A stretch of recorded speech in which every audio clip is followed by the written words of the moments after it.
¿Qué tal? Muy bienvenidos a las noticias. Comenzamos de inmediato con lo que está ocurriendo durante esta mañana y que ha marcado, por cierto, las últimas horas. Nos vamos con Hans Christensen. Sí, más de la mitad de los habitantes, lo hemos visto la última jornada de la toma Calicheros de Quilpué, se fue en el primer día de la demolición. La vocera de la toma abandonó los terrenos luego que su casa fuera desmantelada, tú lo decías. Tomamos contacto con Hans Christensen. Hans, buenas tardes. Sí, Andrés, Monse, y además recordemos que ella fue una de las que durante la jornada de ayer y prácticamente todos los días previos a este desalojo con posterior demolición dijo que prácticamente la iban a tener que sacar desde dentro de su casa porque no estaba dispuesta a hacer caso a todos estos recursos finalmente y litigios que llevaron a la familia Correa a tener la potestad finalmente de poder desalojar a las cerca de 120 familias que vivían en este lugar, 600 personas que de todas maneras se hicieron eco de este llamado previo de las autoridades y se fueron retirando de manera bastante paulatina. Solamente durante esta mañana quedaban cerca de 40 personas al interior de la toma Calicheros, que hoy por hoy luce así. Vamos a pasar a revisar inmediatamente la imagen en vivo y en directo de nuestro camarógrafo José Bustos, que da cuenta de alguna forma del contraste de lo que veíamos durante la jornada de ayer, incluso durante lo que percibíamos durante esta mañana. Nosotros llegamos a este lugar a eso de las 4:30, 5, y ya se podía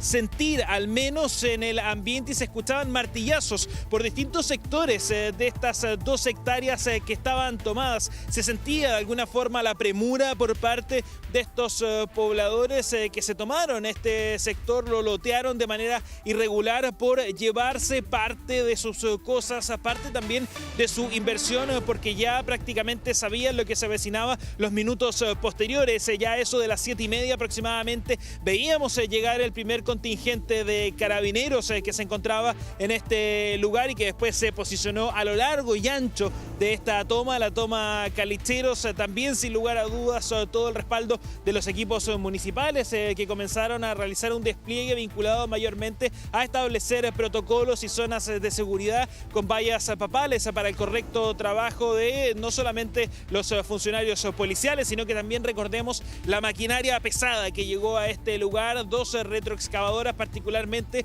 que en cosa de minutos, a eso ya de las 9:15, 9:30 prácticamente, el panorama era este, las viviendas que habían quedado en pie o parte de estas estructuras ya se encontraban completamente demolidas, que era lo que tenía que ocurrir durante esta jornada y también era lo que venía buscando la familia del difunto empresario viñamarino y conconino también, sin lugar a dudas, Alejandro Correa, hoy por hoy representado también por su hija Valentina, que hemos escuchado constantemente en distintas entrevistas, también comunicados de prensa, donde ella ha hecho saber qué es y cuáles son los deseos de la familia. En algún minuto incluso se buscaba de alguna forma forzar una venta, que era lo que pretendían las personas que estaban aquí en este lugar, pero la familia no aceptó. Recordemos que Alejandro Correa fue asesinado el año 2020 en su casa, fue enviado a matar por un sicario a raíz de problemas que existían con el dueño propietario de las parcelaciones contiguas a esta, y es allí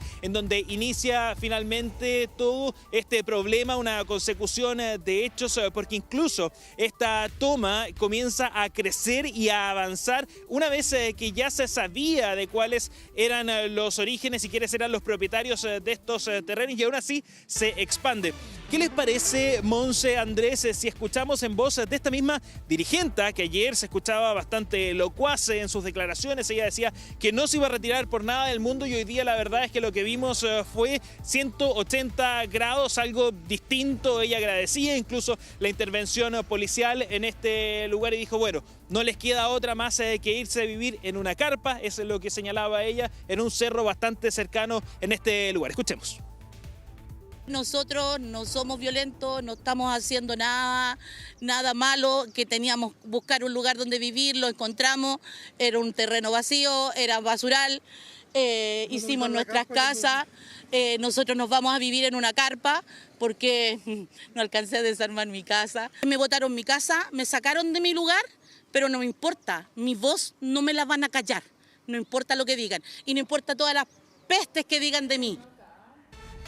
Sí, Hans, se ejecuta esta demolición, se lleva a cabo en un proceso. Tú ayer un poco nos contabas un poco el preámbulo de que Claro, en un principio incluso la empresa, desde las personas que trabajaban en esto, decían que se podía demorar una semana esto, un poquito más. Y tú nos decías ayer, ojo, esto después se puede demorar 3 días, podría ser más rápido, ha sido menos tenso, quizás ha sido entre comillas más fácil. Claro, uno dice entre comillas más fácil después de 5 años tan complicados con el inicio tan trágico que tuvo toda esta historia. Sí, de hecho, sin ir más lejos, nuestros otros equipos estamos desplegados aquí. Más arriba está Patricia Flores junto a Mauricio Sánchez, también en este lugar, tomándole el pulso a cuáles son las actualizaciones de las autoridades, y nos acaban de avisar además que hay cerca de un 53% de avance en lo que va de mañana, al menos en esta primera etapa que sabemos no tiene que ver con la demolición de estas viviendas. ¿Y esto por qué? Tiene una razón que es bastante simple, y se los comentaba, si hacemos un poco de memoria, esto comienza a expandirse prácticamente el año 2020, estábamos en plena pandemia, posteriormente también recordemos que ocurre todo esto de los retiros del 10% de las AFP, y por lo tanto aquí, nos guste o no, quizás suene un poco raro, pero hubo inversión por parte de estas familias, pese a que sabían que estaban realizando la usurpación de un terreno, era un loteo completamente irregular, pero ellos esperaban que en algún minuto esto pudiese regularizarse, algo que hoy por hoy sabemos que no ocurre, y es eso lo que ellos quisieron salvar, y por lo tanto a la expectativa de saber que eventualmente podía existir que todos estos ahorros por parte de ellos se vinieran al piso y quedaran completamente destruidos. Ellos comenzaron a sacar parte de las techumbres, comenzaron a sacar parte de los paneles que estaban instalados también, algunas de las paredes, veíamos que sacaban aislantes también desde este lugar para poder eventualmente también comenzar a edificar, construir. Señalaban que, por ejemplo, se podían ir eventualmente a otro lugar, a otro cerro, lo veíamos en algunos carteles también que dejaron escritos por este lugar, incluso en voz de esta misma vocera de la toma que decía que se van a ir a vivir en carpas a otro sector bastante contiguo, no haciendo uso de este albergue municipal temporal que ha sido dispuesto para aquello. Es que eso es lo que preocupa también, Hans, cuando ella dice que se va a otro lugar con su carpa. Finalmente uno dice que no se desplace el problema, que no haya eventualmente una retoma de este terreno, pero que no se tomen otro terreno, que es lo que sucede en muchos de estos casos de desalojos a demoliciones. Sí, y es probablemente uno de los factores a los cuales la autoridad va a tener que tener bastante cuidado y bastante ojo. El sector de Pompeya Norte, Pompeya Sur, que es donde nosotros nos encontramos. Y hacemos un poco de memoria, quizás les suena a la gente que nos está viendo en su casa, porque además fue una de las zonas afectadas por el mega incendio que ocurrió, recordemos, durante el verano pasado acá en Viña del Mar, parte de la parte alta de Valparaíso y también la comuna de Quilpué. Y esta zona particularmente donde nosotros nos encontramos, que tiene bastante vegetación, es bastante boscosa, ustedes recordarán, se caracteriza particularmente porque había muchas viviendas irregulares. Recordemos que incluso en esa oportunidad, cuando fue el mega incendio, costaba muchísimo catastrar, identificar particularmente dónde y cuáles eran los terrenos que correspondían a cada persona, y por lo tanto, eventualmente es bastante lógico para quienes han sido expulsados de este lugar moverse a un cerro que esté contiguo, y es allí particularmente en donde va a tener que atajar esta situación sin lugar a dudas a las autoridades. Hemos podido conversar con algunos pobladores de este lugar y lo cierto es que nos hemos encontrado con opiniones un tanto divididas. Ellos sabían lo que tenía que ocurrir, ellos sabían que tenían que irse, y no es menor, no tuvimos ningún tipo de imágenes conflictivas. Vemos, por ejemplo, que llegó a este lugar el carro lanzaguas, hubo un alto contingente de carabineros incluso que llegó desde la región metropolitana, pero que no fue necesario hacer uso de la fuerza pública más allá del despliegue que ellos tuvieron que tener por este lugar, porque la verdad es que ellos sabían, pese a la resistencia de un par de vecinos de este lugar que se quedaron hasta el final, pero también finalmente terminaron saliendo sin ningún tipo de problema. Escuchemos parte de esas impresiones. Que nos dejen pasar el camión para sacar las cosas. ¿Pudo irse al albergue? No, no se pudo ir al albergue porque los albergues están repletos, la gente no quiere ir por 3 días, eso es ridículo.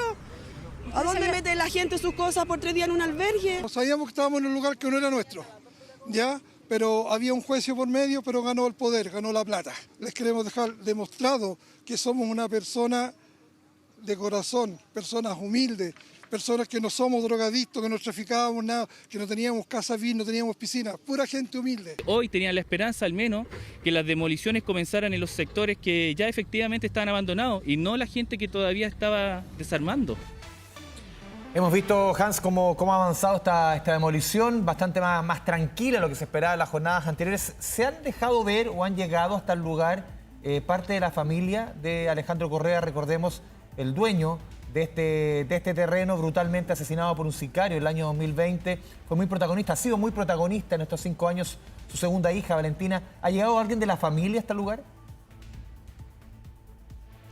No, al menos nosotros no tenemos conocimiento de que hayan tenido algún tipo de acercamiento hacia este terreno. Lo que sí nos señalaba la abogada que ha estado llevando el caso, que es Janet Bruna, la hemos estado viendo, ¿no?, de manera bastante permanente y preocupada de lo que ha estado ocurriendo en esta situación, es que ellos iban a estar monitoreando todo lo que ocurriese aquí, pero desde Valparaíso mismo, me imagino reunidos ellos como equipo jurídico, también con la familia eventualmente, pero no se querían exponer a tener algún tipo de conflicto ni cercanía tampoco con estas personas, porque recordemos que al menos los discursos, si bien no se condicen con la situación y la actitud que tuvieron los pobladores hoy día, sí durante las jornadas previas, era prácticamente de decir que no se iban a mover de aquí, algunos de ellos incluso enviando mensajes a la misma familia a través de los medios de comunicación que la verdad nada tenían que ver con la realidad. Lo cierto es que este terreno son 2 hectáreas que siempre han tenido un dueño, siempre han sido de la familia Correa, en un primer momento no del empresario Alejandro Correa, posteriormente a todo lo que tiene que ver con su sucesión, representados al menos de manera pública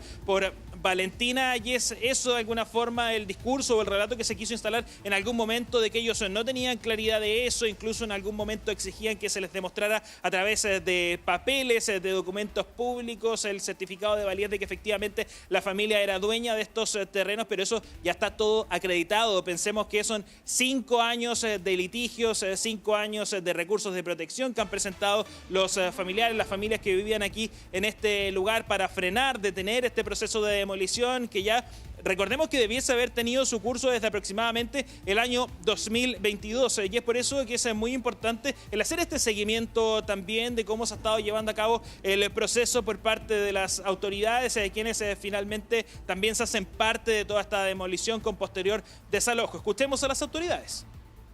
Ha sido un proceso tranquilo, ha sido un proceso en calma. Mayoritariamente los pobladores han ido abandonando este sector. Solamente registramos un detenido, pero fue una persona que ingresó al terreno, se le hizo un control de identidad como corresponde y arrojó una orden de investigar pendiente. La acción inédita es mostrar de que nosotros cumplimos, de que estamos restituyendo un terreno, tal como lo dijimos, de que las acciones inconclusas las terminamos. Es una sensación bastante compleja, ¿no? Uno, además de ser autoridad, siempre es ser humano. Hemos preparado el albergue lo más digno, humano posible. Hasta esta altura no hemos tenido ni hemos recepcionado a nadie. Ya, y eso probablemente es lo lamentable, Monse, Andrés, porque quienes se quejaban de que tenían que salir de este lugar, decían, bueno, ¿a dónde nos vamos? Efectivamente, tienen un lugar, hay un albergue que es una especie de gimnasio en un colegio que la municipalidad ha habilitado para aquello y por lo tanto tampoco es que hayan quedado en el aire y la misma alcaldesa lo decía recién en sus declaraciones, nadie aún ha llegado a ese lugar. No hay necesidad de irse a vivir en una carpa en las faldas de un cerro porque de momento hay opciones transitorias para que estas familias puedan salir y guarecerse y tener un lugar donde pasar la noche de manera segura y por lo tanto de alguna forma este relato o discurso de personas que decían que no sabían a dónde tenían que ir no se condice tanto con la realidad, incluso de otros pobladores de este lugar que estaban al tanto de que existían estas alternativas, pero han decidido radicarse, volver muchos de ellos a las casas de algunos familiares para evitar sin lugar a dudas tener que pasar la noche muchos de ellos solos y prácticamente la idea de algunos de volver aquí a este lugar ha quedado descartada. La gran mayoría de las personas con quienes nosotros conversábamos estaban súper claros de que ellos no podían volver a este lugar producto de los trabajos que además se van a estar realizando durante esta jornada. Yo les decía 53% de avance, al menos en lo que es el proceso de demolición y yo me quiero comenzar a despedir entonces con la imagen en vivo y en directo de lo que está ocurriendo. Nuevamente vuelven a operar estas retroexcavadoras que se habían tomado una pausa, las habíamos estado viendo operar, son 2 al menos las que van a estar desplegadas durante esta jornada han avanzado muy rápido y eso es muy importante. Y además algo a considerar que es no menor en los espacios en donde los mismos funcionarios han visto, por ejemplo, que quedan algunas personas retirando, por ejemplo, enseres o retirando planchas que le puedan servir. Los esperan, pasan de largo y posteriormente, sin lugar a dudas, tendrán que focalizarse y trabajar en esa zona. Pero hemos visto, por ejemplo, que han habido personas, pobladores que todavía andan por este lugar. Son poquitos, pero aún quedan aquí, nadie los ha expulsado porque también hay un respeto con esas personas antes de que se tengan que ir ya de manera completamente definitiva y esto quede cercado. Monse, te escucho. Claro, esto ha sido más rápido porque el proceso de demolición incluso es más rápido que el de limpieza, porque tienen, como decías tú, una semana para esta empresa que licitó este proceso entre la demolición y la limpieza del sitio y luego hay que hacer un cierre, probablemente por parte de la familia, un cierre para que no sea retomado. Pero yo quedé con una duda respecto al tema de las personas que vivían en el campamento, porque se les ha ofrecido un albergue que se habla de un albergue un par de días.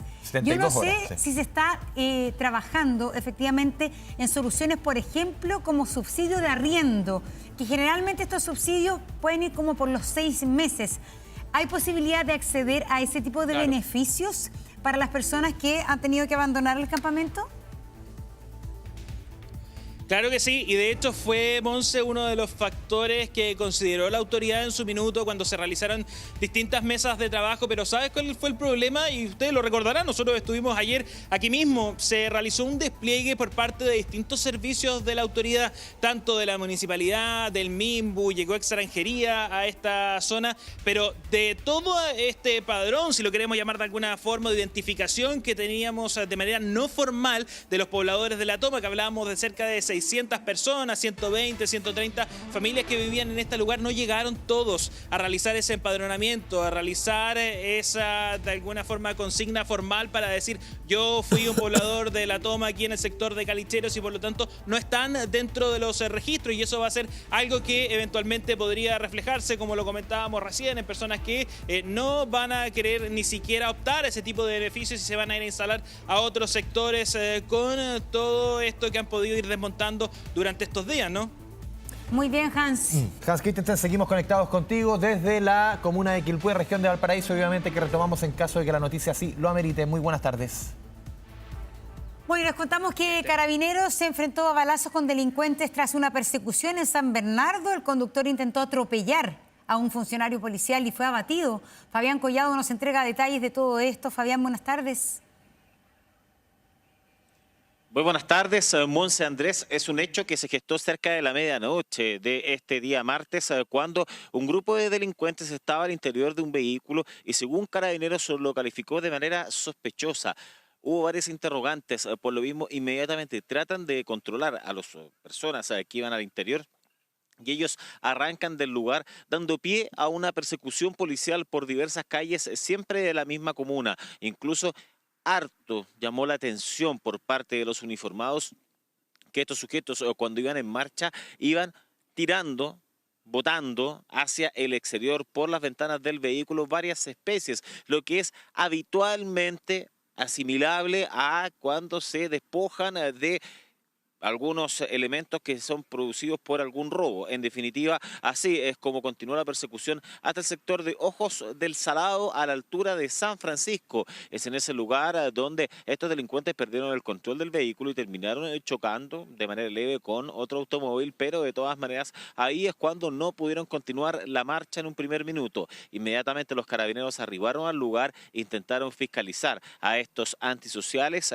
pero ellos trataron de acelerar y atropellar a uno de los carabineros, el cual hizo uso de su arma y percutó un disparo inmediatamente en contra del conductor, el cual obviamente producto de las lesiones quedó detenido el vehículo y es ahí cuando se constató que estaba fallecido producto de este certero disparo por parte del funcionario policial. Mientras tanto, el resto de los uniformados se fueron hacia el habitáculo del copiloto, donde trataron de abrir la puerta y el otro delincuente trataba de hacer de todo con el fin de que no fuera capturado y de todas maneras fue detenido por parte de la policía uniformada. Incluso uno de los carabineros en medio de este forcejeo terminó con algunas lesiones menores en su mano, tuvo que ser trasladado hasta el hospital institucional, donde afortunadamente fue solo una constatación de sus heridas, así que fue dado de alta producto de estos hechos.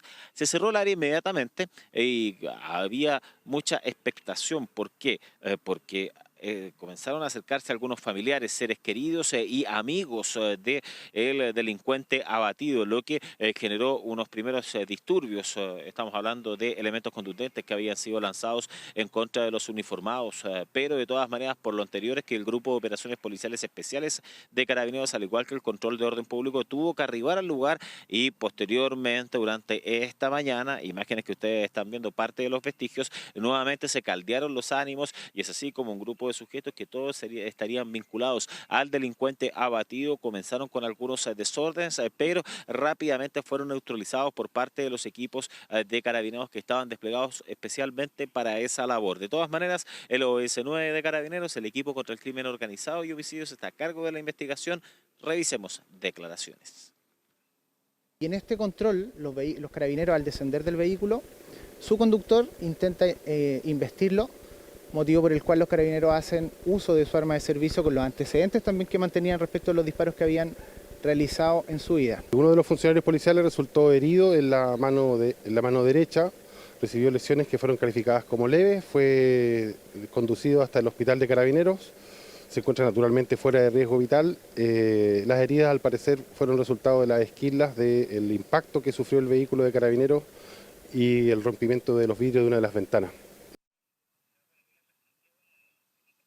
Los dos detenidos de origen chileno, tanto el delincuente abatido como el sujeto que fue capturado, ambos adultos mayores de edad con un amplio prontuario policial. Imagínense que el delincuente que acompañaba a quien fue abatido tenía más de 35 detenciones a su haber y además de eso al interior del vehículo se encontró un arma de fuego, municiones entonces posiblemente, y lo que está buscando dentro de los datos para poder triangular los carabineros es que estén asociados a, sobre todo, a abordazos que se hayan realizado en la comuna de San Bernardo y sus alrededores.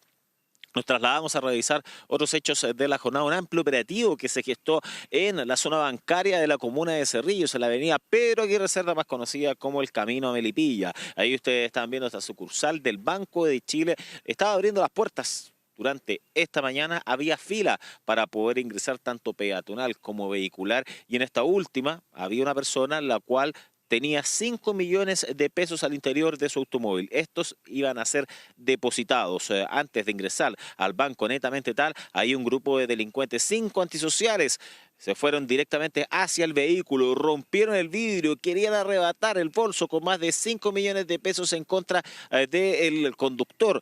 Pero ahí los vigilantes se percataron rápidamente de esto y percutaron al menos 2 disparos al aire. Por lo mismo, esto ahuyentó a los delincuentes que se fueron con las manos vacías. De todas maneras, se gestó todo un operativo por parte, incluso el Grupo de Operaciones Policiales Especiales de Carabineros estuvo desplegado en el lugar, que ellos están ubicados a pocos cuadras su cuartel policial desde ese sector de la comuna de Cerrillos. Por lo mismo ahí pudieron descartar de que los delincuentes hayan percutado disparos. Afortunadamente la víctima se encuentra en buenas condiciones de salud, no se llevaron sus 5 millones de pesos fruto del esfuerzo laboral y además de eso Carabineros está realizando una investigación. ¿Por qué? Porque esto podría estar asociado a bandas que realizan robos bajo la modalidad de salida de banco, sobre todo en esa línea de la avenida Pedro Aguirre Cerda, más conocida como el Camino a Melipilla, justo al frente del ex aeropuerto Los Cerrillos. Vamos a revisar más antecedentes en voz de Carabineros. Estaba haciendo la fila, ¿cierto?, para ingresar a la entidad bancaria, le intentan romper el vidrio, no logran su cometido, ¿cierto?, y los vigilantes privados de la entidad, con la finalidad de repeler, ¿cierto?, este actuar de los antisociales, efectúan un disparo al aire, lo que provocó que los antisociales, ¿cierto?, huyeran del lugar en dirección desconocida en un vehículo de color blanco. O sea, estaba todo organizado, estaba todo planeado. Incluso lo que se sospecha es que la víctima haya sido seguido cuadras antes desde donde él provenía hasta la sucursal bancaria, o sea que los delincuentes hayan sabido que habían 5 millones de pesos, es altamente probable, y por eso era el objetivo y estaba todo planeado para poder concretar este robo bajo la modalidad de salida de banco, que no les resultó, se fueron con las manos vacías y además asustados, producto de estos disparos al aire que fueron bien percutados por parte de los vigilantes y toda una investigación en torno a las cámaras de seguridad que se está realizando por parte de Carabineros con el fin de poder individualizar a la banda, Monse Andrés. Muy bien, Fabián, gracias por la información. Buenas tardes. Cambiamos de tema. Residentes del edificio quemado en Santiago Centro, usted lo recordará, fue hace casi 3 meses, podrán volver al inmueble. Sofía Carrizo nos cuenta los detalles. Sofía, recordamos, y también recordamos tus reportes, esa jornada 10 de julio de este año, más de 200 personas evacuadas, afortunadamente ningún fallecido, y recién hoy tiene información de que podrán volver a su inmueble. Sofía.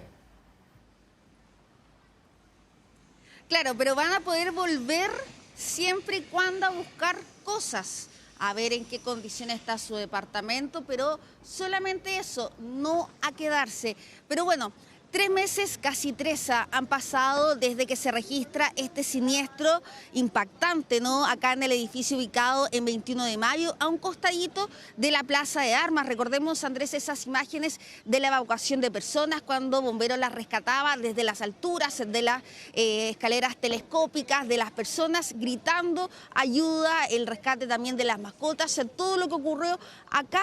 Ya han pasado 3 meses, casi 3, y hoy día finalmente pudimos observar cómo quedó las condiciones del ex-cine. ¿Te acuerdas que se estaba mencionando en ese momento de que estaban siendo utilizados como bodegas de manera irregular?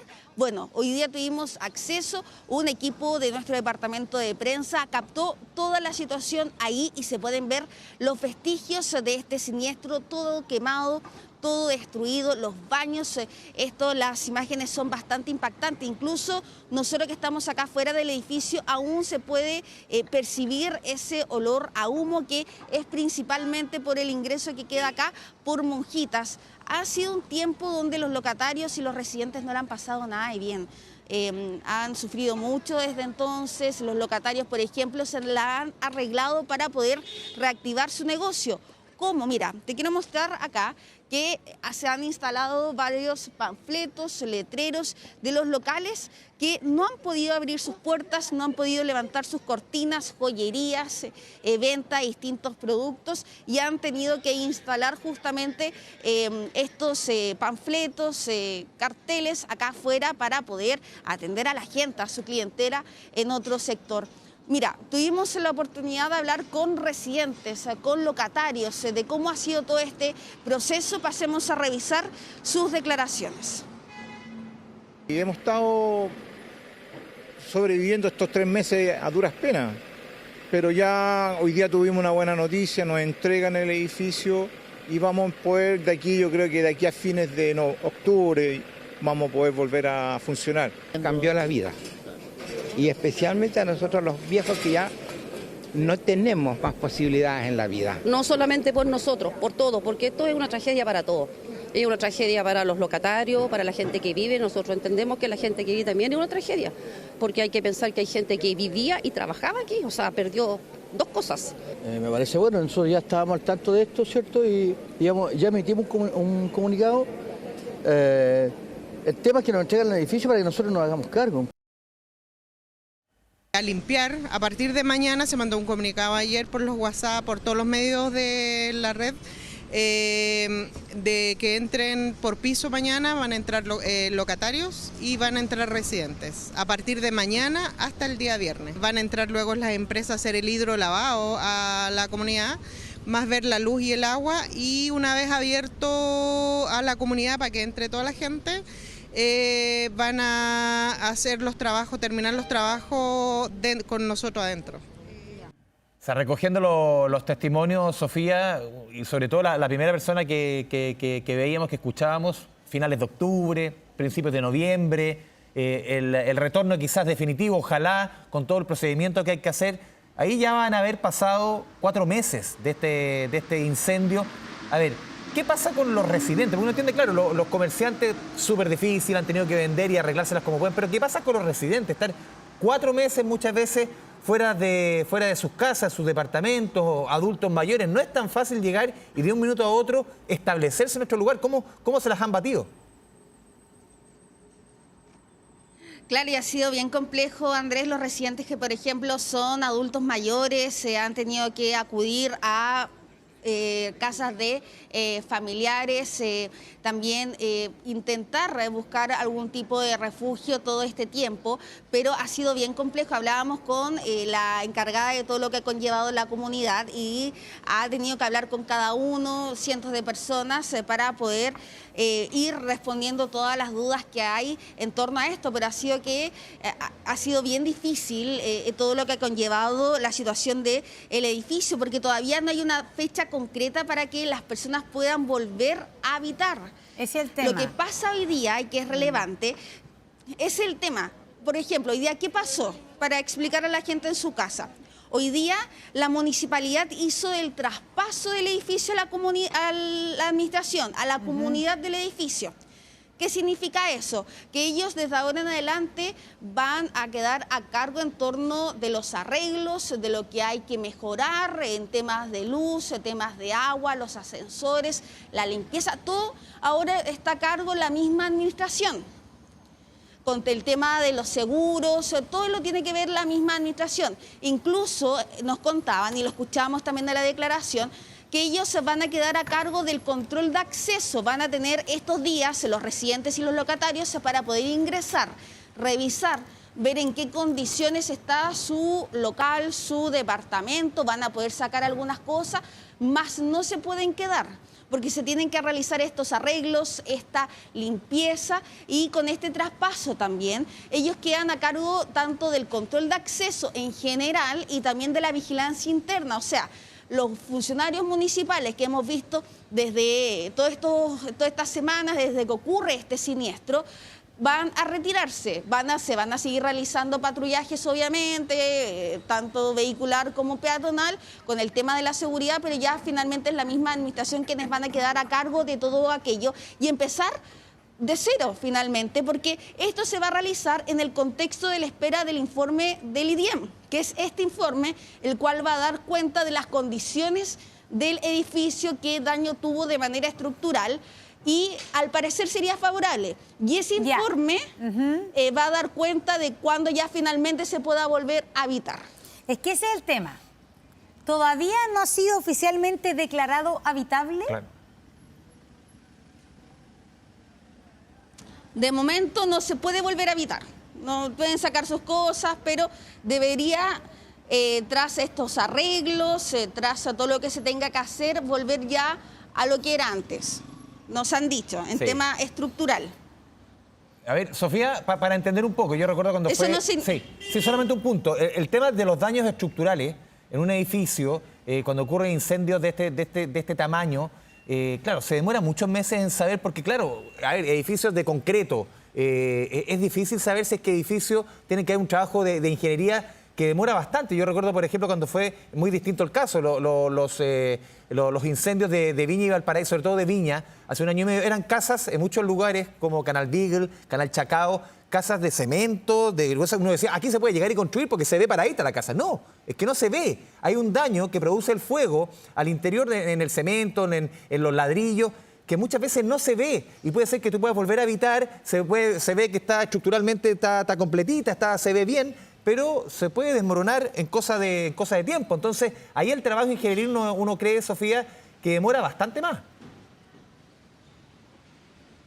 Claro, y por lo mismo es relevante este informe, que ese va a dar cuenta de las condiciones de los cimientos, por ejemplo, de la infraestructura, en qué quedó tras este siniestro, el cual nos han dicho que debería ser favorable en torno para poder habitarlo. No es que el edificio no vaya a funcionar más, no, de momento se tienen que hacer los arreglos, todo finalmente para que las personas puedan retornar, se pueda volver a trabajar. Mira, tenemos una explicación por parte del alcalde, pasemos a revisarlo de inmediato. Que esto se confirme, o sea, que el IDIEM de la Chile dice no hay daño estructural, el edificio se rehabilita por la Dirección de Obras para que se vuelva a usar en términos comerciales y habitacionales. Vienen después varias cosas. Primero, que el edificio se recupere los ascensores para poder usarlos del sexto piso hacia arriba. Dos, que se recupere todo el sistema eléctrico, que se recuperen los sistemas de ventilación, etcétera. Y en eso se está trabajando con la administración del edificio, que es un interventor designado por el tribunal.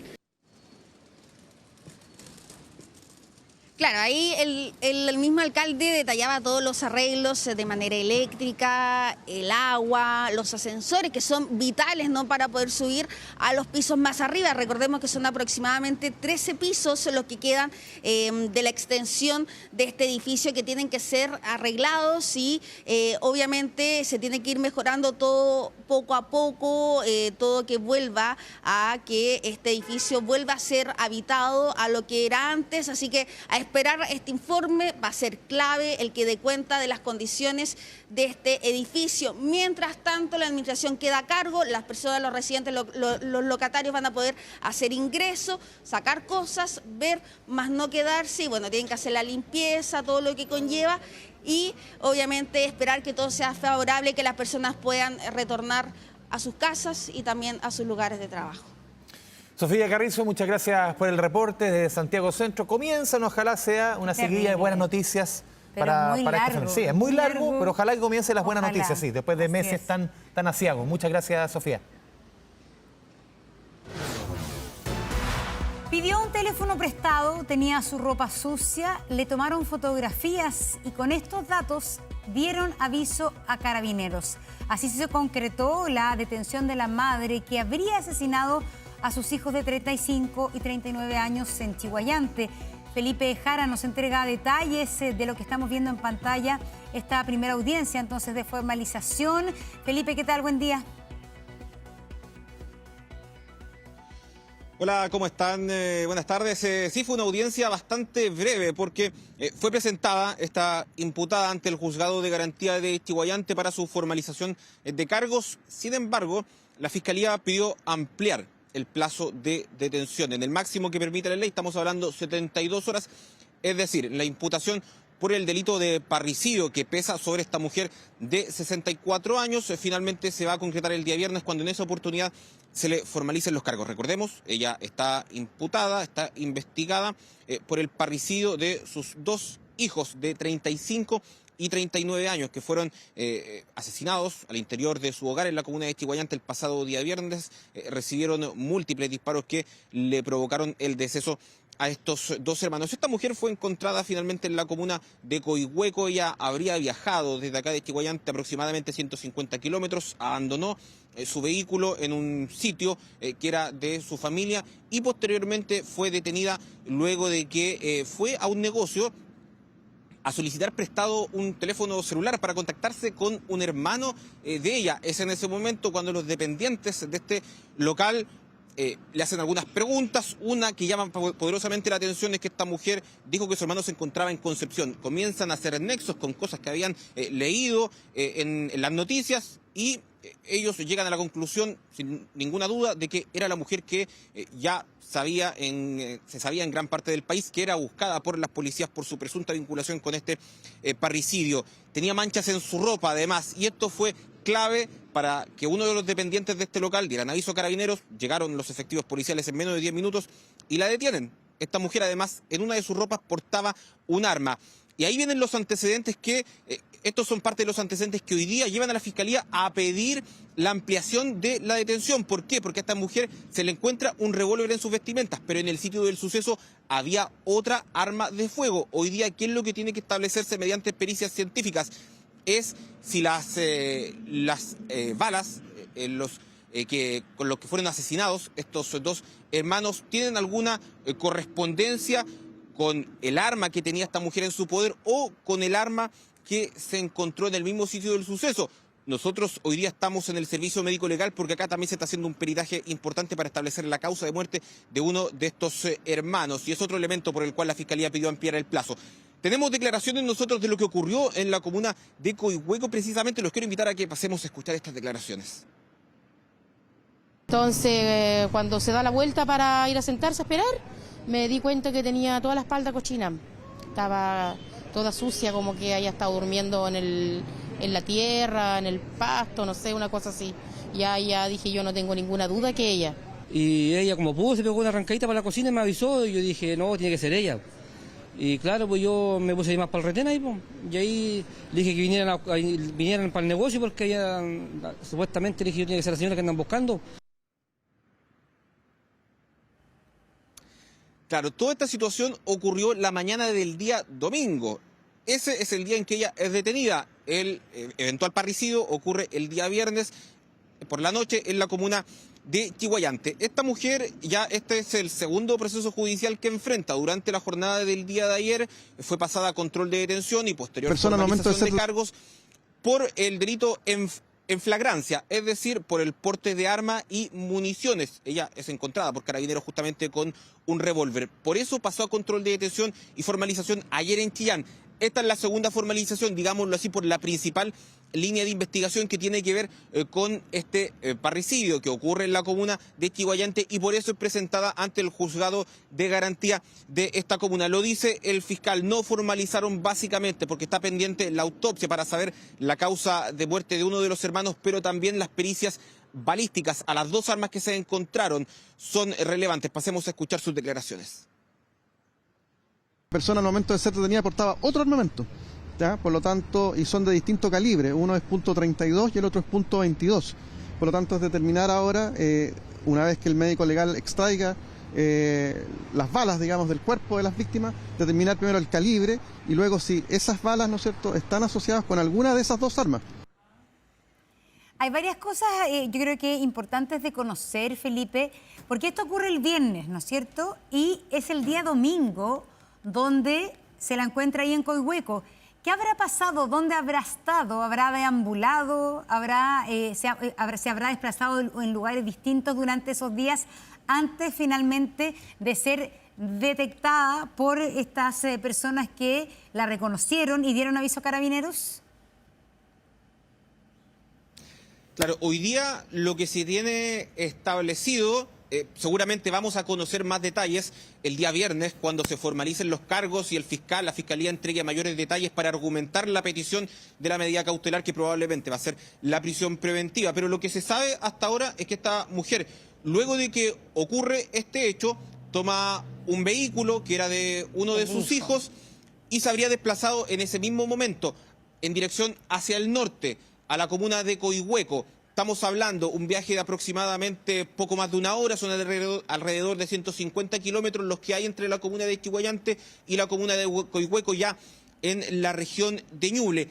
Ahí se había establecido entre la noche del día viernes y la mañana del día domingo, porque es relevante el antecedente que entrega la locataria de este local, que ya vieron sus vestimentas y notaron que esta mujer había aparentemente estado durmiendo en el piso. ¿Por qué? Porque esta mujer llevó el vehículo en el cual se desplazó hacia un sitio que sería de su familia. Ahí el vehículo lo dejó abandonado. De hecho, varios vecinos del sector Tanilboro en la comuna de Coihueco advirtieron la presencia de este vehículo. De hecho, era un secreto a voces entre los mismos vecinos que decían que esta mujer que había dejado ese vehículo eventualmente podría haber estado involucrada con este hecho que ya se sabía que se estaba investigando. Todos estos detalles los vamos a saber con mayor precisión el día viernes cuando se realice entonces la formalización de cargo respecto de estos dos delitos de parricidio que le va a imputar el Ministerio Público a esta madre de 64 años. Muy bien, Felipe, muchas gracias. Buenas tardes.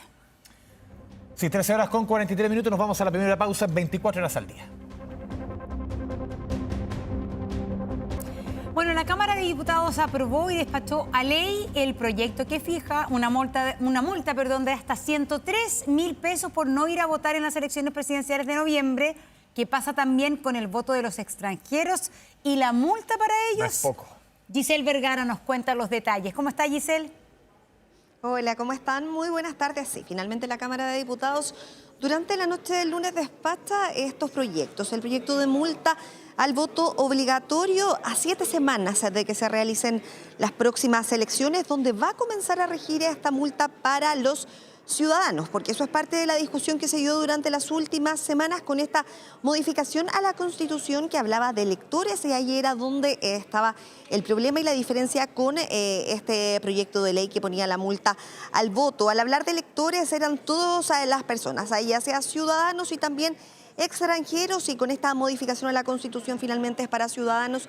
Esta multa, que tú bien lo decías, Monse, va entre los 34.000 y los 103.000 pesos. Eso es algo que va a estimar en su momento el juzgado de policía local, acorde a la situación personal de cada una de las personas que no voten. También es parte de lo que se precisaba en esta parte del proyecto. Y la reforma constitucional al voto extranjero, que no va a regir en estas elecciones, sino que desde el 2026 en adelante, que tiene relación con la modificación de requisitos para quienes puedan votar en nuestro país. Y hasta este año eran 5 años, ahora se aumenta a 10 años ininterrumpidos de estar viviendo en nuestro país para poder participar de elecciones. Conversamos durante la jornada de ayer con la ministra de la SECPREX, Macarena Lobos, a propósito del trabajo legislativo que se dio, de las conversaciones. Recordemos que cuando se vota por primera vez en la sala de la Cámara de Diputados, esta multa al voto obligatorio no tuvo respaldo, y esto tenía directa relación, como planteaban quienes lo rechazaron, lo que tenía que ver con el alto monto de la multa, que ascendía hasta más de 200.000 pesos. Finalmente se conversó, se subsanó esto, en el Senado se repone una multa más baja con un acuerdo transversal, así lo planteaban desde el Ejecutivo y también acá en el Congreso Nacional. Pasemos a revisar sus declaraciones. Más que 2 proyectos de multa para voto y reforma constitucional para elevar los requisitos de voto extranjero, es el cumplimiento de la palabra empeñada. El presidente Boric había adquirido un compromiso y hoy día lo estamos cumpliendo, y esto nos permite, por una parte, dar certeza sobre las reglas del juego para las próximas elecciones, estableciendo la multa para los ciudadanos que no concurran a votar, y en paralelo establecemos una reforma constitucional que modifica el artículo 14 de la Constitución, elevando los requisitos de los extranjeros para poder participar en los comicios, poniéndonos, ¿no es cierto?, a nivel de los estándares internacionales. Sí, ella hablaba de este compromiso del presidente Gabriel Boric, de las conversaciones que se dieron aquí en el Congreso a propósito de este acuerdo fallido que había existido en una primera instancia cuando se debía votar la multa en la Cámara de Diputados, de las conversaciones que se dieron de postergar también esta discusión después de la semana distrital para que desde el Ejecutivo pudieran alinear al sector y pudieran tener esta votación aquí en la Cámara de Diputados, que hace que finalmente durante la jornada de ayer se despachara ambos proyectos de ley. Conversamos también con el presidente de la Cámara de Diputados para hablar de los esfuerzos que se hicieron, que se planteaban para poder llegar a estos acuerdos, también con quien es la dueña de este proyecto que desde el año 2019 se está tramitando acá en el Congreso Nacional, que tiene que ver con la multa al voto, la diputada Joana Pérez, pero también conversamos con el diputado independiente del PPD, Jaime Araya, quien es parte de los parlamentarios de oficialismo que estuvieron descolgados durante la votación de ayer y que no dieron el apoyo a la multa al voto extranjero. Parecemos a revisar todas estas declaraciones. Lo que podemos tener hoy día es la tranquilidad de decirle a la ciudadanía que la Constitución se está cumpliendo, que va a haber una mejor democracia con esto y sin duda un mayor respaldo en términos ciudadanos al presidente, diputados y senadores. Así que yo creo que fue un muy buen acuerdo.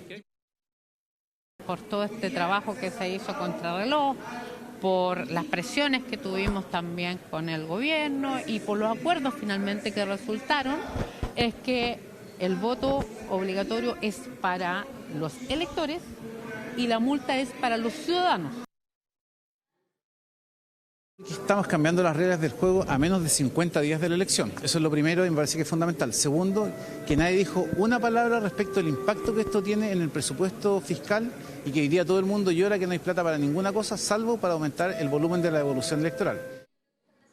Sí, los argumentos del diputado Araya a propósito de este voto en contra a la multa al voto obligatorio, también la explicación de qué es lo que va a ocurrir con las próximas elecciones. A partir de las elecciones entonces del próximo 16 de noviembre, multa para los ciudadanos que no voten, multa entre 34.000 y 103.000 pesos.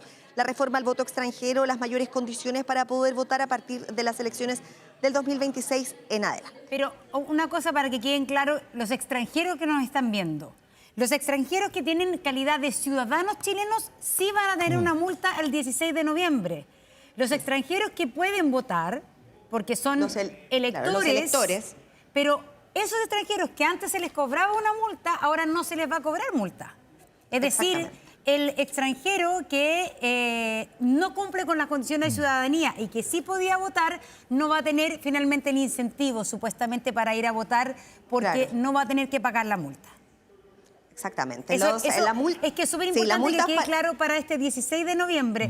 Todo extranjero que no es ciudadano, claro, todo extranjero que no es ciudadano, que no se haya nacionalizado, que no haya venido ciudadano, que no va a tener multa. Exacto. Así que es ese. Y ya para el 2026 está todo este cambio respecto a las exigencias para poder tener derecho a voto.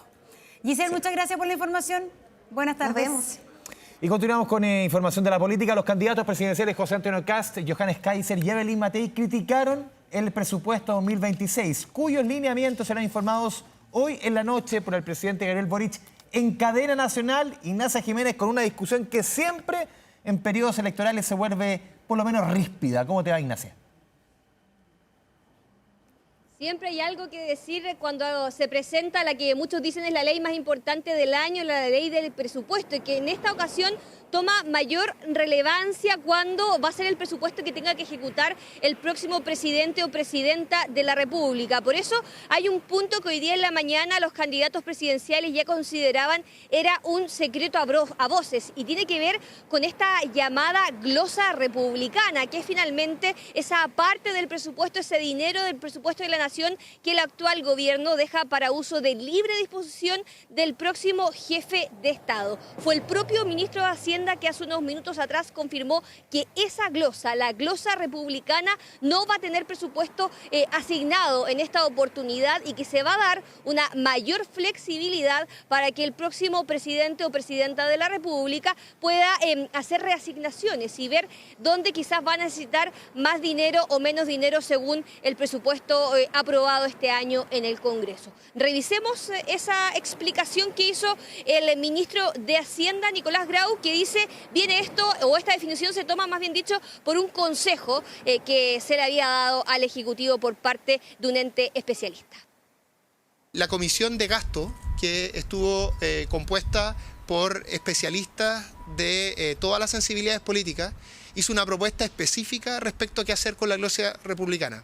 Nosotros vamos a tomar esa propuesta, que en simple lo que significa es que no se libera un monto específico, sino que se le da libertad, se le da más libertad a la administración siguiente, que tendrá que ser las y los chilenos quienes decidan quién lidera esa administración, pero se le da más libertad a la administración siguiente para que pueda reasignar recursos. Eso es lo que propone la Comisión de Gasto y es lo que vamos a hacer en este presupuesto. Se acoge esta sugerencia que había hecho la Comisión de Gastos, se deja a costo cero la llamada glosa republicana, algo que no había pasado al menos durante el último periodo de cambio presidencial. Sebastián Piñera sí dejó una glosa de libre disposición al siguiente mandato del presidente Boric. Y por eso es que hoy día los candidatos de la oposición eran bastante críticos respecto a esta decisión. Evelyn Matei lo tildó de inaceptable, José Antonio Kast decía que acá incluso esto era poco republicano por parte del presidente de la República. Revisemos lo que señalaron justamente parte de los candidatos presidenciales de la oposición respecto a este punto del presupuesto 2026. Es una muestra más de cómo este gobierno se mueve. Lo encuentro inaceptable, increíble. Lo lamento enormemente. Esto es un daño para la democracia. Esto es un daño para la sana convivencia. Si hoy día le planteo al presidente que no es un republicano desde el punto de vista de la nación, porque no va a dejar un presupuesto acorde para quien sea el próximo gobernante, más allá de la línea política, para sus primeras prioridades, quiere decir que no es tan republicano como se dice ser él mismo. Mire, no me sorprende porque este gobierno desde el día 1 ha hecho trampa con las leyes de presupuesto, sigue haciendo trampa. Les quiero recordar, eso sí, que las acusaciones constitucionales son posibles hasta 6 meses después del fin de este gobierno. La candidata del oficialismo, Janet Jara, era más cautelosa respecto a esta polémica que se ha armado por la glosa republicana y decía que hay que esperar la discusión en el Congreso y que lo importante de la ley del presupuesto 2026 es que no se afecte el llamado gasto social, el que se hace en salud, en seguridad y otras materias, que es lo que se va a discutir de aquí en adelante en el Congreso. Revisemos lo que dijo la candidata del oficialismo. Yo esperaría, en primer lugar, conocer el presupuesto para hacer opinión sobre el mismo. No es baladí pensar que Chile dispone de recursos ilimitados. Lo que hay que ver es bien dónde se colocan los recursos y en qué no. Que habría que ver qué pasa con el presupuesto de emergencia. A mí me habría gustado que se siguiera la lógica de siempre en ese sentido, pero lo que más me interesa, más que tener yo como presidenta de Chile una una glosa libre de disposición, lo que me interesa es que no se disminuya el gasto social ni el gasto en seguridad. Sí, aquí hay que entender, Ignacia, que esta es una ley de presupuesto que, como todos los años, entra en el Congreso el 30 de septiembre, el último día hábil de septiembre, y sale del Congreso, tiene 2 meses para su despacho. Si es que se rechaza, nunca ha ocurrido, por lo menos desde el retorno a la democracia, vale el presupuesto del año anterior. Entonces aquí uno podría ver, aquí puede haber un gallito político, porque generalmente este es el presupuesto, como decías tú, Nacha, más complicado, que lo aprueba una administración, pero lo ejecuta la administración siguiente. Y es por eso que se deja esta suerte como de caja chica, de fondos para libre disposición, para que el presidenta que venga, pueda ejecutar o tenga manejo de cintura. Y ahí está la crítica, Monse. Claro, y parece ser que esta glosa republicana, tú me puedes ayudar, es algo que no necesariamente está escrito en la ley de presupuestos, pero sí ha sido una costumbre que, por lo que entendemos, se ha ido respetando durante todos los años, especialmente en el traspaso de un gobierno a otro. Entonces, también la pregunta, ¿por qué en este caso? Lo dice el ministro de Hacienda por consejo de este comité, ¿no es cierto?, de presupuesto. Pero ¿por qué en este caso no se deja glosa republicana, siendo que esta es una tradición? Sí, puede haber una lógica también de negociar. Quedan 2 meses de negociación, tengo esto, te lo cedo en la medida que me seas de otras cosas. No sé. Nacha.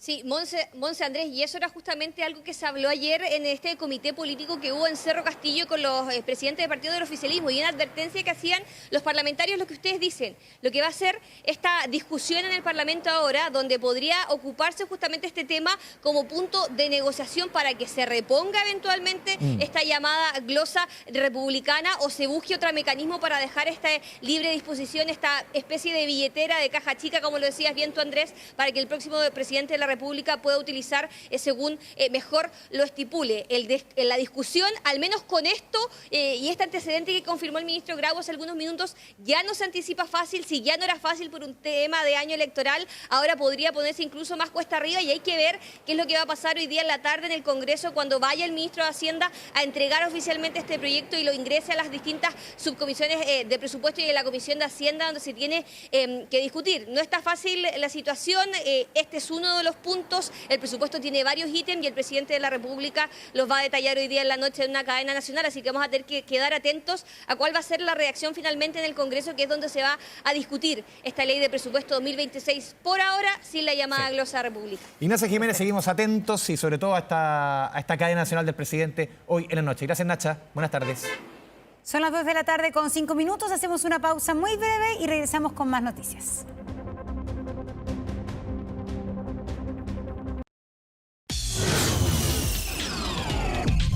Tu bolsillo. 2 de la tarde con 30 minutos, vamos a hablar de economía, vamos a hablar, ayer lo anunciábamos, hoy día en la mañana tempranito, 9 de la mañana, Línea entregó cifras de empleo que afortunadamente para el país están mejores. Afortunadamente, después de trimestres bastante aciagos en materia de empleo, complejos, habíamos tenido hace 2 entregas incluso un número que fue parte de la discusión política, cuando hace 2 meses se entregó el número de que se habían generado en los últimos 12 meses 141 empleos o nuevos ocupados. 2 meses después, la cifra es completamente distinta.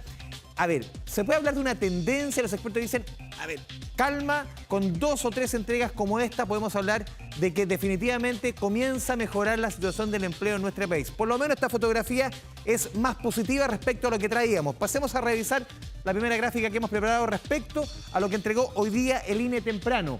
8,6% el desempleo junio-agosto. No estamos diciendo que esto es un buen desempleo, estamos diciendo que la situación está mejor de lo que traíamos, que es distinto. ¿Por qué? Porque ya completamos prácticamente 3 años de un desempleo sobre el 8%. Si lo comparamos con un año atrás, que fue 8.9, este 8.6 es positivo, obviamente, considerando que siempre el desempleo se tiene que comparar los mismos meses de este año con los mismos meses del año pasado. Es estacional el empleo. A ver, tenemos una generación tenemos 120.000 ocupados más que hace 12 meses. Yo les decía, hace 2 meses el número que entregaba el INE era de 141 ocupados más respecto a un año atrás. Ahora es 120.000 más. Y esto no es menor. Casi todos o prácticamente todos estos nuevos ocupados son formales. Una tendencia que se viene marcando por lo menos en términos de generación de empleo. Lo poco que se generaba antes era formal. Ahora se genera bastante más y sigue siendo formal. Es una buena noticia después de los meses bastante complejos en materia de empleo. Vamos con la siguiente estación, seguimos desglosando un poco lo que entregó el INE. Esos 120.000 empleos más que se generaron, 70.000 son para hombres, 50.000 para mujeres. El desempleo de ellos llega a 8%, el desempleo de ellas llega a 9.3%. Sigue siendo muy alto el desempleo de las mujeres y esta brecha sigue siendo bastante generosa, lamentablemente. Vamos con la tercera gráfica que hemos preparado. A ver, ¿cuáles fueron los sectores en los últimos 12 meses donde hubo una mayor generación de empleo? Puntualmente en 3, salud, en la industria manufacturera, en las informaciones. Este dato también es súper positivo. A ver, preocupante siempre que hayan 875.000 desocupados en nuestra economía, pero se rompe esa tendencia que traíamos de crecimiento de la cantidad de desempleados. Hay una caída respecto a 12 meses atrás de 2,9% menos desempleados respecto a un año atrás. Se rompen tendencias, se rompen esos malos números que traíamos en los últimos meses y eso es una buena noticia. No estamos diciendo que la situación está positiva, no, pero se rompen tendencias, lo que es bueno. Y hablemos de la última gráfica de informalidad. A ver, el 26% del total de trabajadores en Chile está bajo el régimen de informalidad. Es decir, en términos simples, 1 de cada 4 trabajadores en nuestro país es informal. Estamos hablando de 2,4 millones de personas. ¿Se puede hablar de tendencia? Lo decíamos, se lo preguntamos al inicio. ¿Es una buena fotografía? ¿Qué tenemos que esperar para que estos números se cimenten y podamos ver ya una tendencia definitiva de mejores números de empleo? ¿Cuánto debemos esperar? Escuchemos a expertos.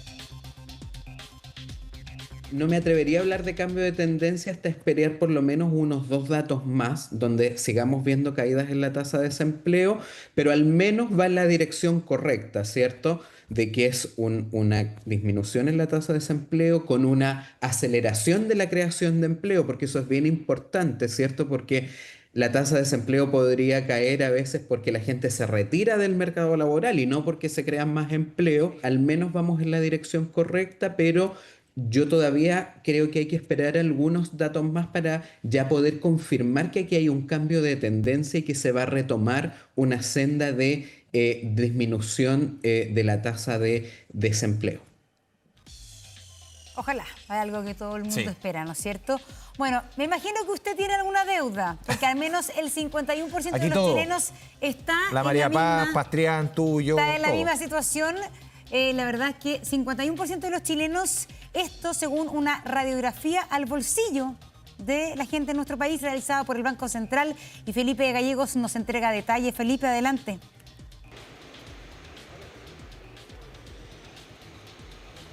¿Cómo están? Muy buenas tardes. Claro, es una radiografía, como su nombre lo dice, la situación financiera de los hogares que realiza cada 3 años el Banco Central. Y con datos bastante llamativos esta vez. Fíjense ustedes que el 51% de los hogares en Chile tiene alguna deuda. ¿Qué tipo de deuda estamos hablando? La mayoritaria es la deuda de consumo, le sigue la hipotecaria, deudas educacionales y luego las deudas con créditos automotrices. Así al menos lo concluye justamente el Banco Central en su informe, que también revela que ha aumentado la carga financiera de los hogares chilenos en los últimos años.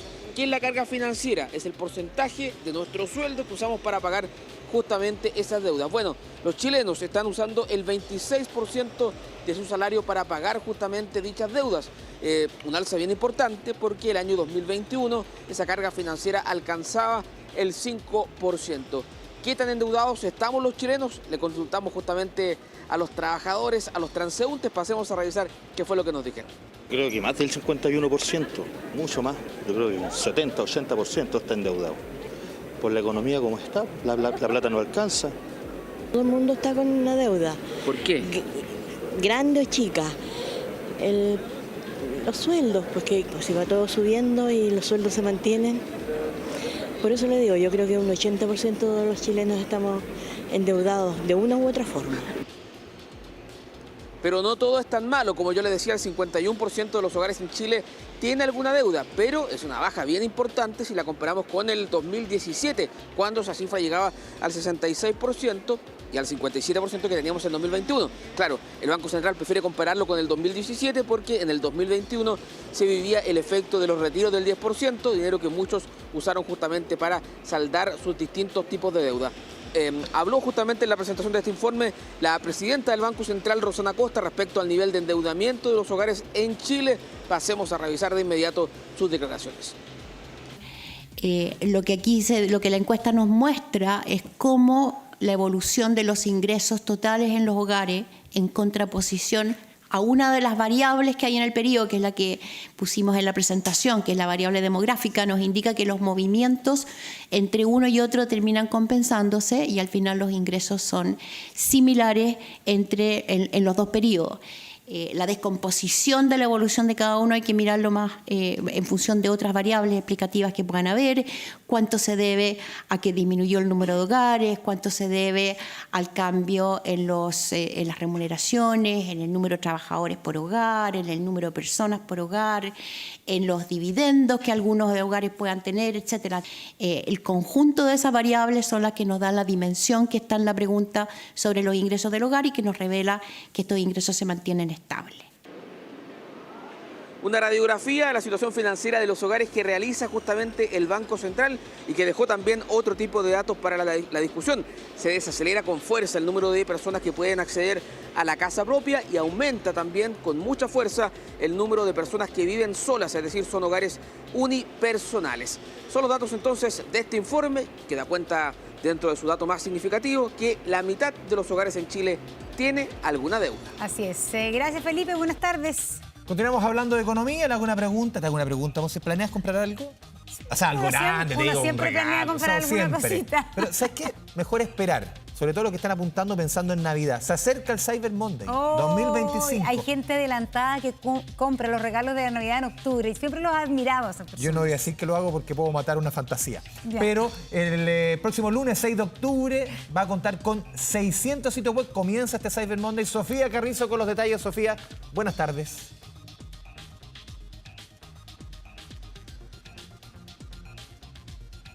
Claro, y si está pensando en comprarse una polerita, un pantalón, le digo que se espere, aguántese un poquito porque la próxima semana se va a realizar una nueva versión de el Cyber Monday. ¿Desde cuándo? Desde el lunes 6 de octubre a las 0 horas inicia y se extiende hasta el miércoles 8. Ahí usted puede cotizar, revisar y van a participar aproximadamente más de 650 empresas de todo tipo. Por ejemplo, si anda buscando calzado, va a haber vestuario, belleza, salud, también van a haber electrodomésticos, aparatos tecnológicos y, ojo, también viajes. Y acá esto último también es importante, Alportas y haciendo la proyección de las vacaciones de invierno. Ya va a estar disponible en la página cyber.cl, en realidad ya lo está, pero también va a estar la aplicación, se llama Cyber App, la cual usted puede hacer lo mismo que en la página, ahí ir revisando si es que le parece una oferta, si le gusta y ahí la va echando al carrito. Tenemos declaraciones de lo que se viene y también de cuántas ventas se proyectan. Pasemos a revisarlo a continuación. Fijarse que el sitio arriba tengan, por lo menos en el momento del carro de compra, el HTTPS, no hacer clics en links que podrían ser fraudulentos porque podrían generar estafas, ver sobre todo en los sitios que les llegue a través de WhatsApp u otro, que tenga claramente los términos y condiciones y asegurarse que esté en la página oficial cyber.cl, eso es lo más importante. La expectativa es llegar en torno a los 490 millones de dólares, cercano a los 500. Y va a depender, yo creo, mucho de cómo los consumidores respondan a un momento, digamos, del año que es particularmente atractivo. Hoy día para el comercio en general, no solamente para el comercio electrónico. Este sector ya se ha ido recuperando, como les decía, ya lleva varios meses creciendo a 2 dígitos, tuvo 2 años de contracción. De hecho, fue el sector más golpeado del consumo en la pospandemia por diversos motivos, entre ellos el retorno a la presencialidad, ¿no es cierto? pero ya prácticamente todas las categorías muestran tasas de crecimiento de 2 dígitos, algunas más incluso. Bueno, un evento comercial digital que lleva a cabo la Cámara de Comercio de Santiago. Pero bueno, ahí usted en el proceso de compra, echando cosas al carrito, le surge una duda, tiene una inquietud. Bueno, para eso también hay respuestas, porque se dispuso en una parte de la página la resolución en línea y ahí tiene que ingresar todas las consultas y va a tener respuesta. Y ya, derechamente, en la compra tuvo un incumplimiento por parte de la empresa o problemas en el envío o ya derechamente se quiere retractar, ¿qué hacer? Bueno, también le preguntamos esto al CERNAC en torno a todas las recomendaciones. También, si es que tienen algún inconveniente respecto de alguna plataforma, algún incumplimiento, nuestros canales de soporte están disponibles. Ahí está la plataforma www.cernac.cl, el canal telefónico gratuito 800-700-100 y, por supuesto, de manera presencial, nuestras oficinas regionales también los estarán esperando para atenderlo. El derecho a retracto es el derecho que tienen todos los consumidores y consumidoras a desistir de la compra a partir de 10 días posteriores a la recepción del producto o de la contratación del servicio. En la medida que esto no se cumpla, están disponibles nuestros canales para hacernos parte. Bueno, la página ya está disponible, puede ingresar, anote, www.cyber.cl, ya están las tiendas dispuestas, ahí puede ir viendo en qué precio tiene ahora el producto y si es que va a tener una oferta ya para la próxima semana. El llamado siempre es a ingresar a la página y a las empresas que son partícipes. Sospeche, tenga ahí harto cuestionamiento, si le llega un link por ahí en el correo, intente no ingresar porque probablemente pueda ser una estafa y bueno, a cotizar y a ver si es que el producto que anda buscando la próxima semana tiene un descuento, así que aproveche este Cyber Monday que se va a extender por estos 3 días, principalmente desde el 6 al 8 de octubre. A prepararse, a preparar el gasto, el bolsillo. Sofía Carrizo, muchas gracias. Así es, bueno, hoy día fue presentado un plan para seguir reactivando el mercado inmobiliario y consiste en estos recursos ahora nuevos para 30.000 nuevos subsidios al dividendo. Esto beneficia en especial a la clase media. Pamela Daya nos entrega detalles. Pame, buenas tardes. Hola, muy buenas tardes. Pues bien, ¿por qué se hace este adelantamiento de los recursos? Porque este subsidio a la tasa estaba distribuido de la siguiente forma: 20.000 cupos este año, otros 20.000 para el 2026 y los 10.000 restantes para el año 2027. Sin embargo, este beneficio que se lanzó a mediados de año ha tenido una alta demanda. Recordemos que está enfocado para viviendas nuevas de 4.000 UF hacia abajo y que si es que el banco da finalmente la aprobación, la persona tiene que ser sujeta de crédito, el dividendo puede bajar hasta 100.000 pesos. Se habla mucho del subsidio de la tasa de interés, pero finalmente eso se refleja en una baja importante en el dividendo. Por lo mismo, entonces, es que debido a que son muchas las familias de clase media que quieren acceder a una vivienda, que han consultado sobre este subsidio, es que ahora van a estar todos los cupos disponibles. Escuchemos lo que dijeron el ministro de Hacienda y también el ministro de Vivienda.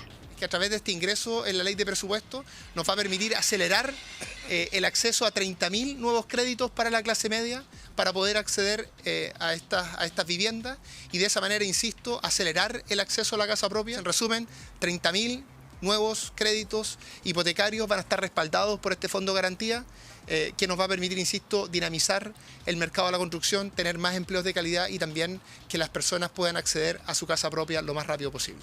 Esto de que la tasa bajara ha generado todo un dinamismo entre las personas que buscan, que necesitan vivienda, porque les permite tener menor ingreso para acceder a la vivienda y también tener menores dividendos. Los sectores medios requieren soluciones habitacionales. Además de la construcción, requiere dinamizarse. Una medida que, recordemos, se tomó porque las familias de clase media prácticamente no podían comprar una casa ni departamento. Las tasas de los bancos eran muy altas, se pide también un alto pie, así que básicamente el sueño no lo podían cumplir. Por el otro lado, las inmobiliarias tenían un alto stock de viviendas que por la situación de las familias, no podían venderlos. Así entonces se toma esta decisión que se suma también a otras iniciativas que han tomado como el FOGAES. ¿Qué dicen en la Cámara Chilena de la Construcción? Dan, de hecho, el ejemplo sobre cómo se ha ido solicitando y cuán alto es el número de personas que han ido a los bancos precisamente para poder adquirir una vivienda con este beneficio. Hay 23.000 solicitudes presentadas, falta la información de los últimos días, yo creo que ya vamos a estar en 25.000 o 26.000 y con una aprobación muy alta, una tasa de aprobación del orden del 95%, deben haber hoy día más de 21.000 viviendas que ya están con la aprobación para iniciar todo el trámite de escrituración y eso entonces alabamos mucho la iniciativa del Ministerio de Hacienda de incorporar en la ley de presupuesto la garantía para el monto adicional.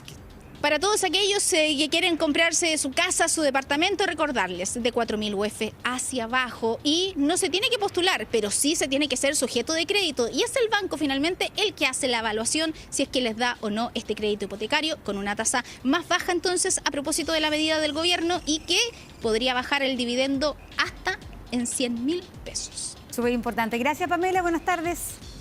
Porque la jornada todavía tiene para largo y va a jugar la Roja. Y queda Así mucho es. de agenda. No, ¿se lo alcanzamos en la agenda? ¿Alcanzamos? Sí, pues, mira, ya. mira esta música. Miren, Esta música la es música de poesía. la Champions nos indica que tenemos partidos. Marsella va a enfrentar al Ajax. El Marsella que perdió 2-1 frente al Real Madrid en el debut. 16 horas allá en Francia. El Inter con el Slavia Praga. En el Giuseppe Meazza. El Inter de Milán que ganó de visita al Ajax 2-0. Aquí está el Chelsea con Benfica. 16 horas en Stamford Bridge. Allá en Inglaterra, Galatasaray va a enfrentar al Liverpool, que venció al Atlético de Madrid en el debut 3-2, 16 horas.